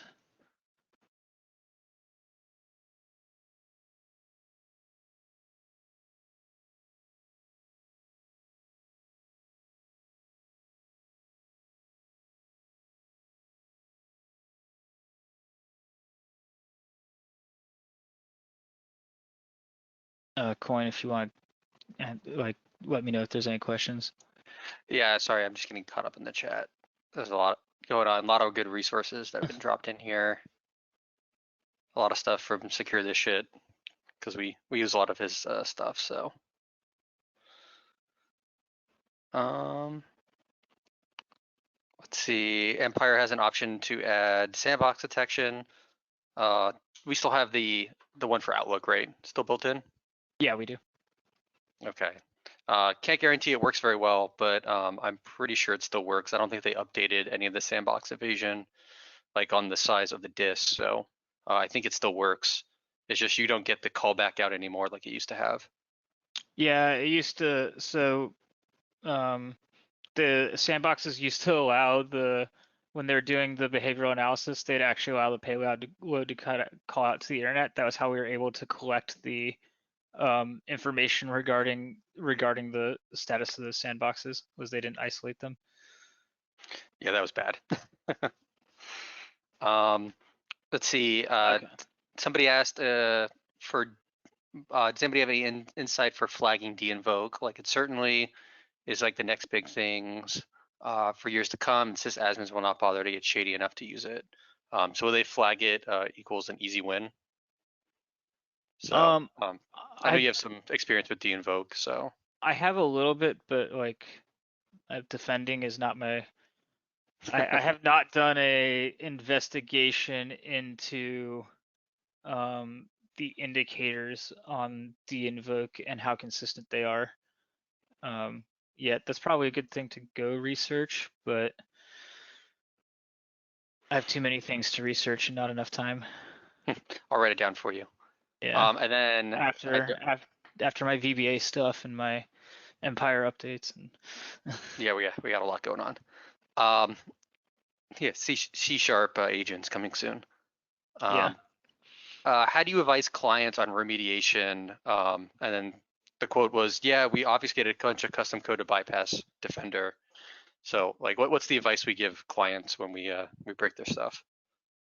So usually what it comes down to is a lot of them have technology or devices that are capable of identifying even our custom obfuscated code, and flagging it. They just don't. A lot of them buy it without implementing it properly. So like we've seen smaller companies that don't want to pay for like like a SOC or whatever, so they go pay. It's cheaper for them to pay like 40 grand a year to Darktrace, and they buy Darktrace, but then they don't actually set it up.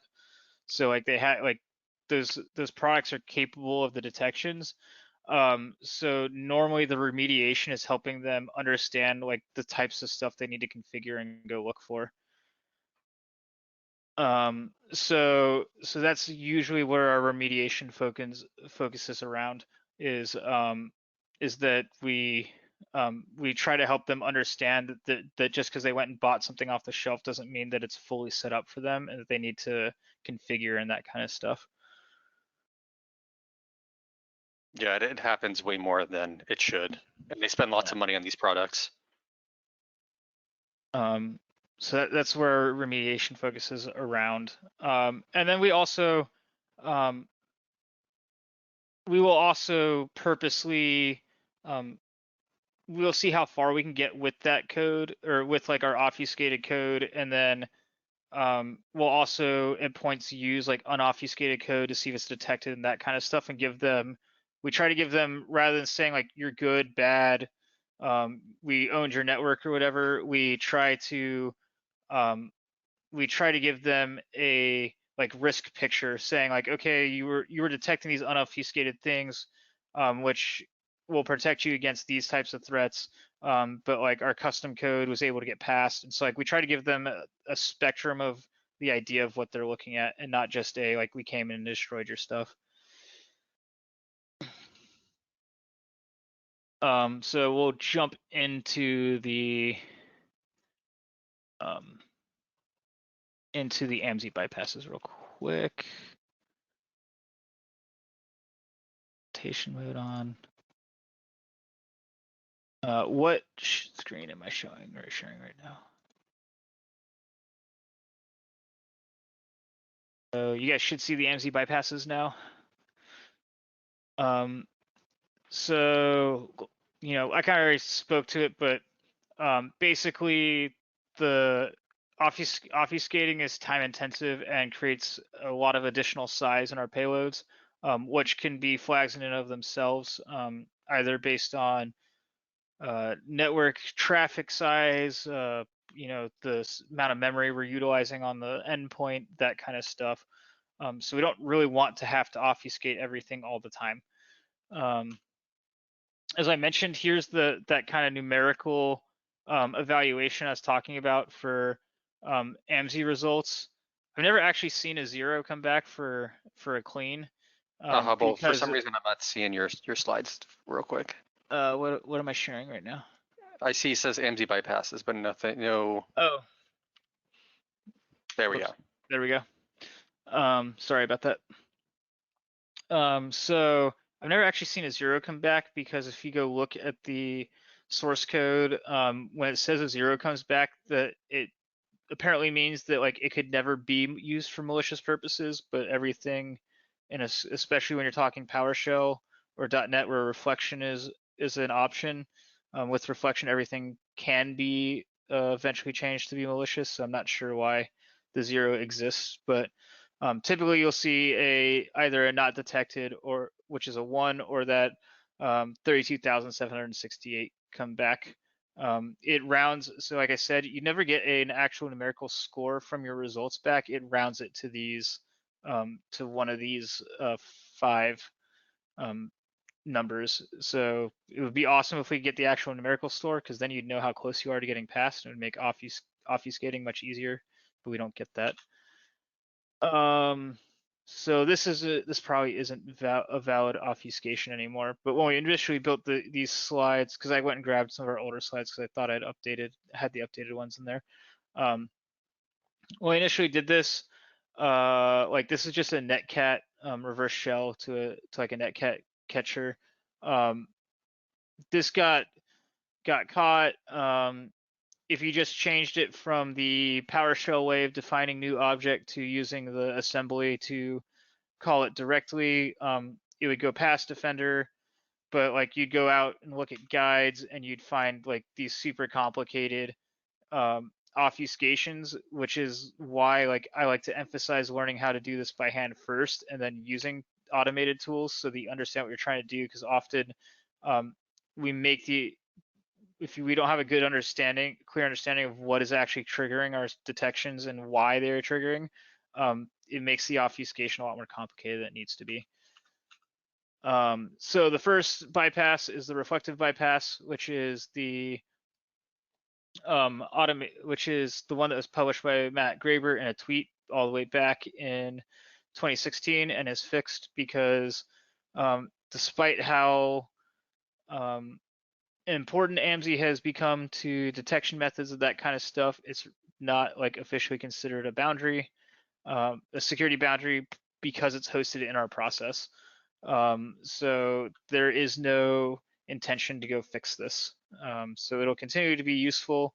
One thing to note about this though, especially if you're using mixed payloads where you're using PowerShell and C# or other .NET languages, is this will only disable AMSI within the PowerShell runtime.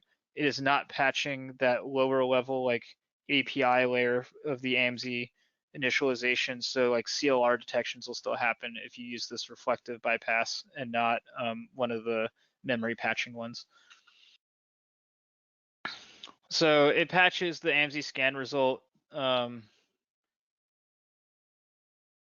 We're setting the AMSI init field true, which forces which the source code shows causes an AMSI to return a result not found. Basically, we said that the initialization failed, so that and they made the design's decision that if AMSI was corrupted during load, that it would just return a results not detected rather than blocking everything, because that could break things.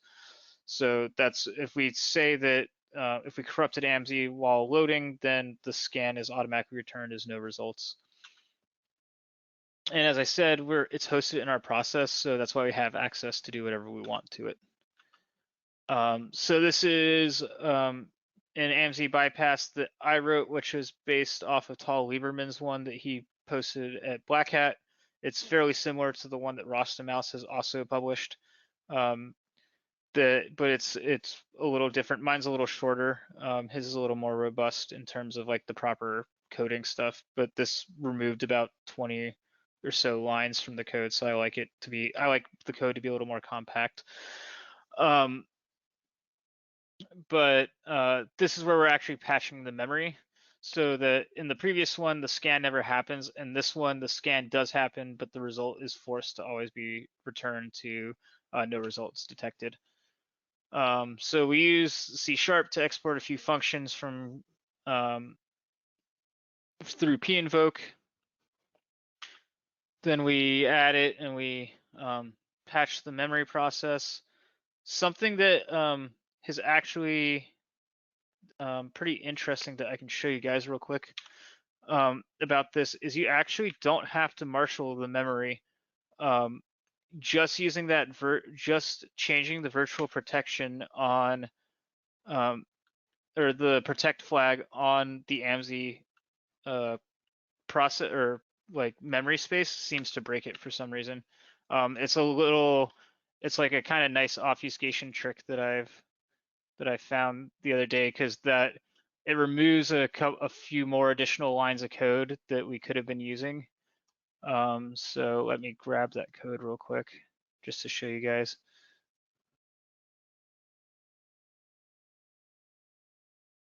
Getting in the way.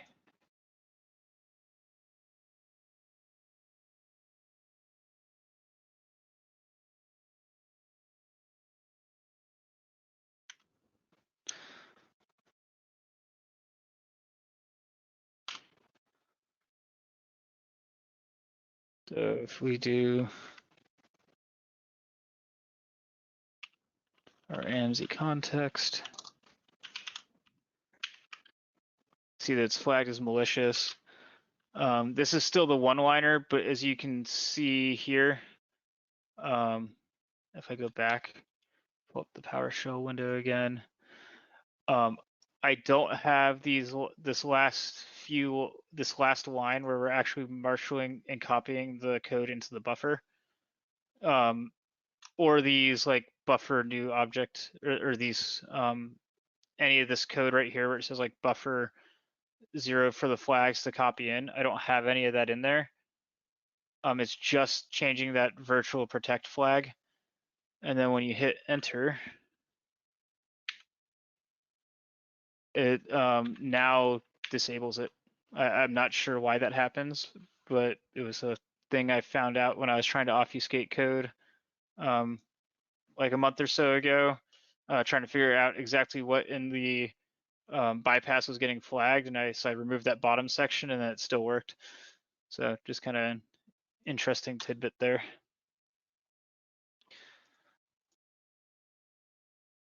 So, and then this is the final bypass I had. As I mentioned, ETW is a very effective way of hunting .NET, but we can reflectively modify the PowerShell process to prevent events being published. So we can use the system.automation. This is because it's specifically defined for a PowerShell ETW log provider that we can disable. And then that disables like a lot of the that disables the PowerShell ETW. It does not disable CLR though. So if you go to load an assembly, there's still the CLR provider that you have to actually go patch memory, and is a more complicated bypass than what you use just for PowerShell.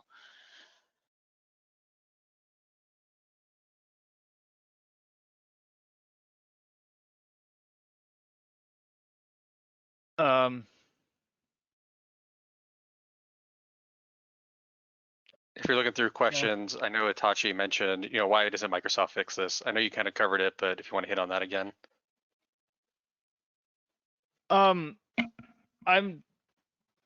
To be honest, like they could move the context. I think it's because the interface, so they could move they could host some of it differently.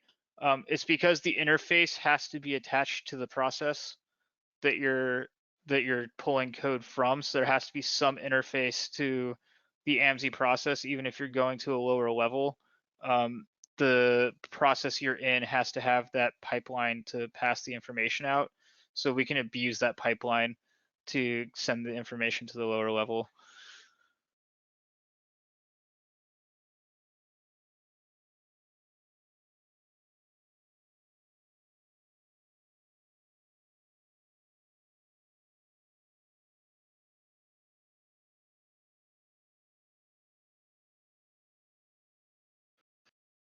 And actually, exploit coder might have a better answer too. I know he knows a decent amount about this. Yeah, but the Graeber's bypass requires very little obfuscation to run.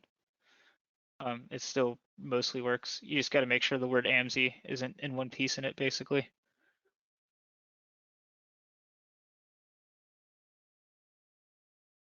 Oh, I didn't know if you had any insight into the why Microsoft hasn't moved AMSI out of like your hosting your process. So it's largely because of the interface required to pass the information out of the process. And so we can abuse that pipeline out that when they're passing the information from the compiler. I didn't know if you had any other.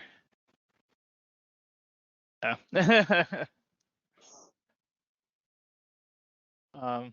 So yeah, we're about 10 minutes early on the webinar, but those were all the things I had. I can, if anyone has specific questions, I'm happy to answer them, or I could show off we didn't go through the, I skipped the Empire payload obfuscation in PowerShell because we weren't gonna have time for it, but.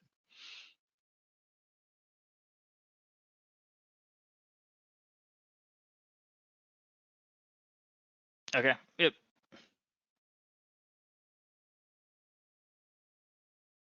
So.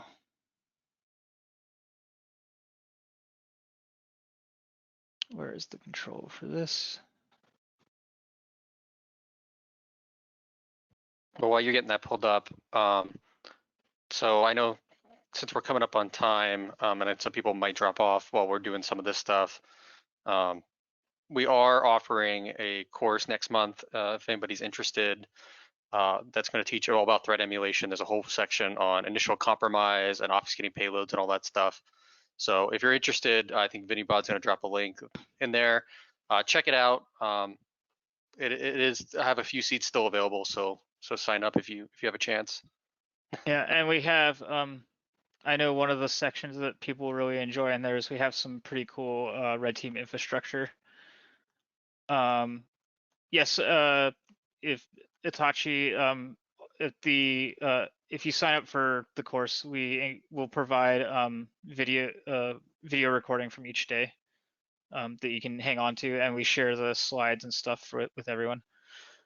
Yeah, we do that, and then we also have we provide 2 weeks access to TryHackMe, which hosts our infrastructure for the course. So it has the full network in there, so that way you can go walk through all the steps in there and have cloud access to that as well. So pretty awesome. We worked with them to kind of set all that up, so those guys have been great.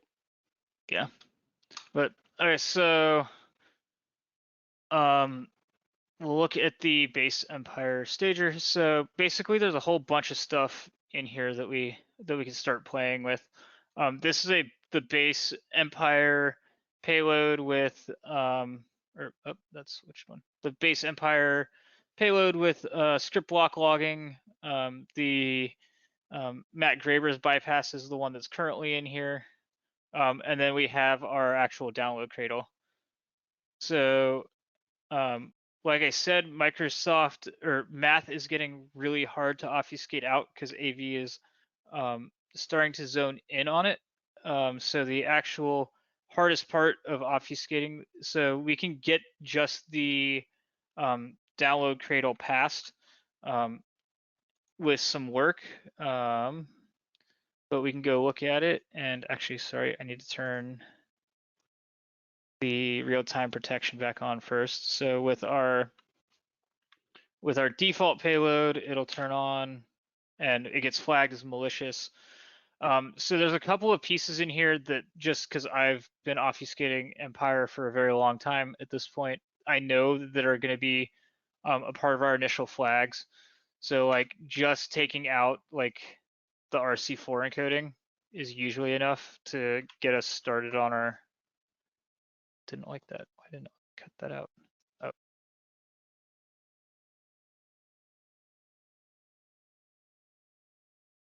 If someone has a good way to re-implement RC4 encoding, we'd very much appreciate it if you shared it with us. So as you can see here, let me zoom in to make this easier. So now we just removing that RC4 encoding, the whole payload runs. It didn't work because we can't decode the payload that came back, but it's like we know that's suspicious. What are the other sections in here that are typically suspicious? The placement of the headers and stuff is usually another thing that is suspicious. And then as well as this join statement down using this join character thing. We actually don't have to use join. We can use some of the assemblies that do that like convert byte arrays to strings. Like so over in this working one, I'll grab this one and we can go through how I've obfuscated this part of it. So this other thing is we have this like in the default Empire payload, there's also this system service point exception continue, which basically tells it to ignore, like regardless of exceptions, don't close. That can also be used as part of your flag sometimes. But let's clear this. So if I go through, why did it? That was weird.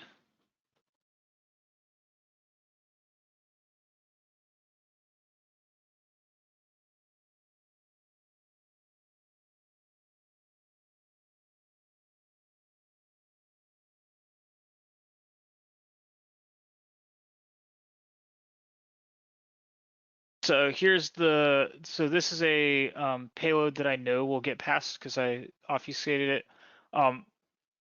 Some of the primary things I did, well, here we'll.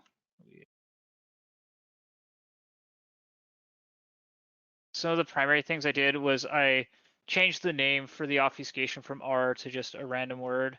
I moved it in its order of where it is because this Excel or RC4 encoding is independent. We just need to have it done before we try to decode the data we downloaded, so we can put it anywhere in our code prior to this line. So I just moved it to the top because moving things around helps.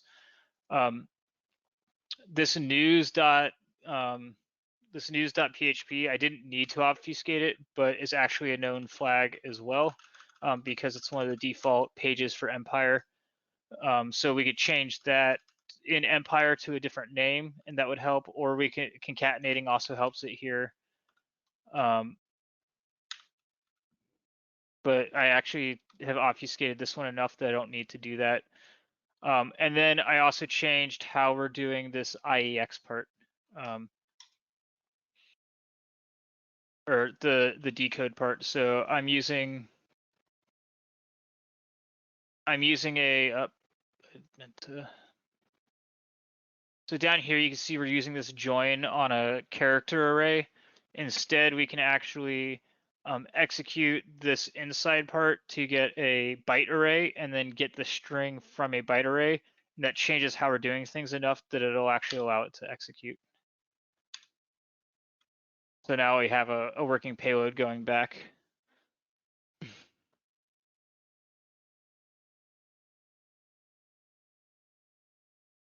Um,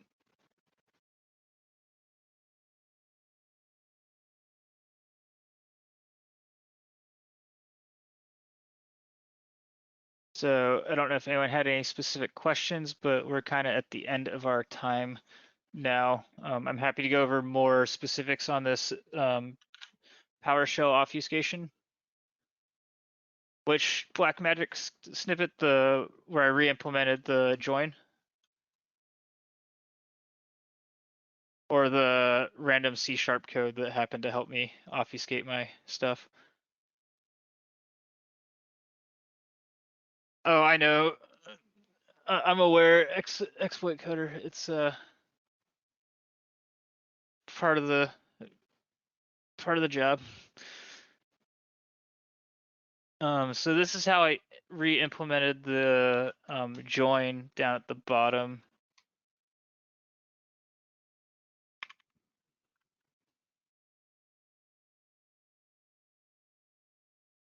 So I haven't looked at NIM too much. I'm a really big fan of the DLR stuff that Marcelo Bytebleeder has done with Silent Trinity, which is like that Iron Python type of stuff.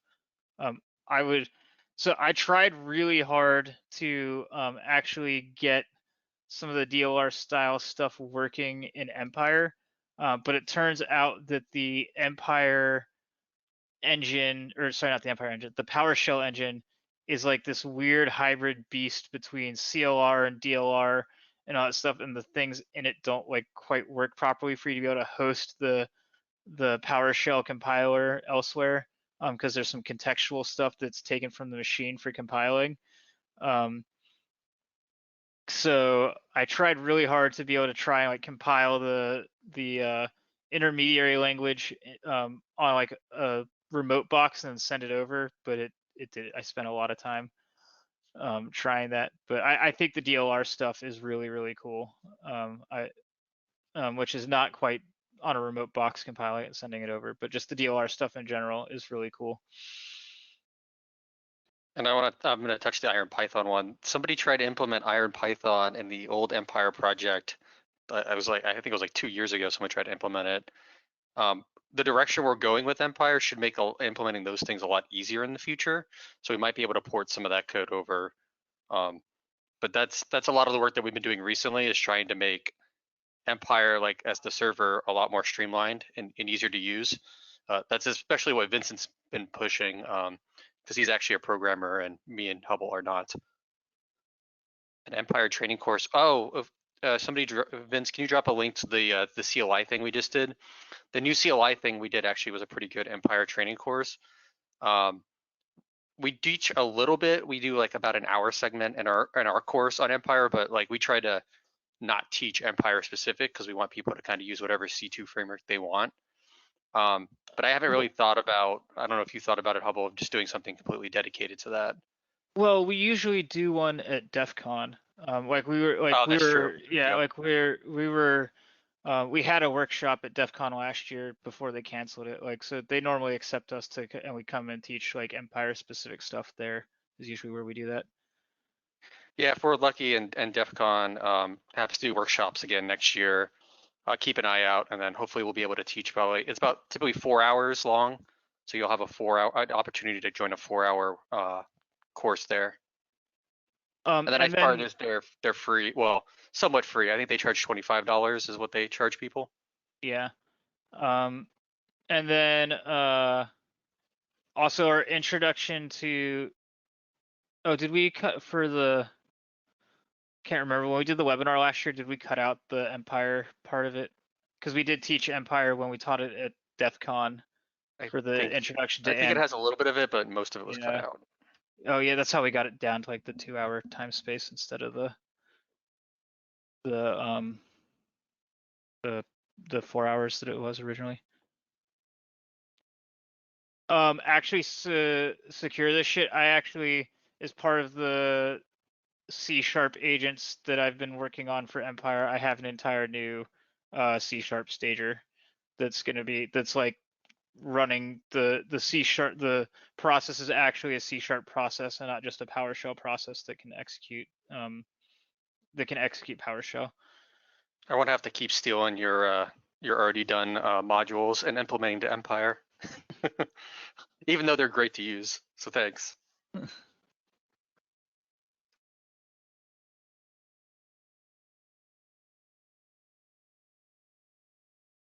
So, Arky, like full disclosure about what I'm working on for the C# agents is I basically ripped out the Covenant Roslyn compiler, and so it'll be compatible with all the Covenant tasks that are already existing out there.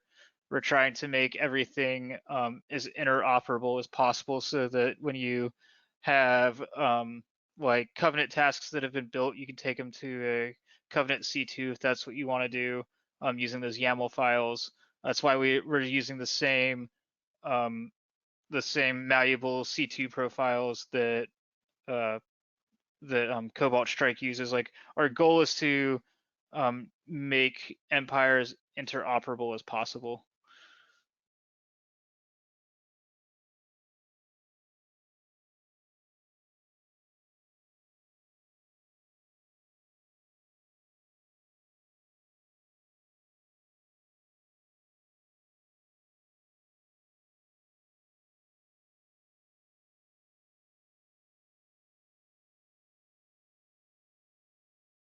Yeah, I would love that. Would be a whole other thing. I'd love to get the attacker scripts working with Empire, but that would be a whole project in and of itself. Yeah, that'd be crazy. I would love to do that. I mean, the malleable C2 stuff was hard enough as it is. Luckily, somebody Yeah. else did 90% of the work. I just had to get it working. But yeah, attacker scripts would be nice. I know the new CLI has at least the scripting's a little better for the auto run stuff. That's something to look at if you haven't already looked at the new Empire CLI. Is the YAML file stuff is a lot more robust than kind of how things were before.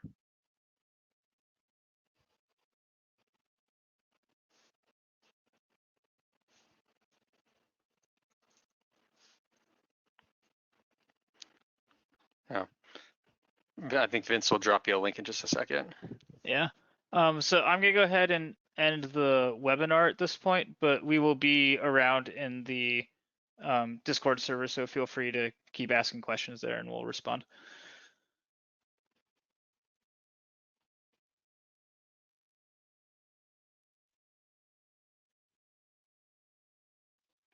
All right, awesome.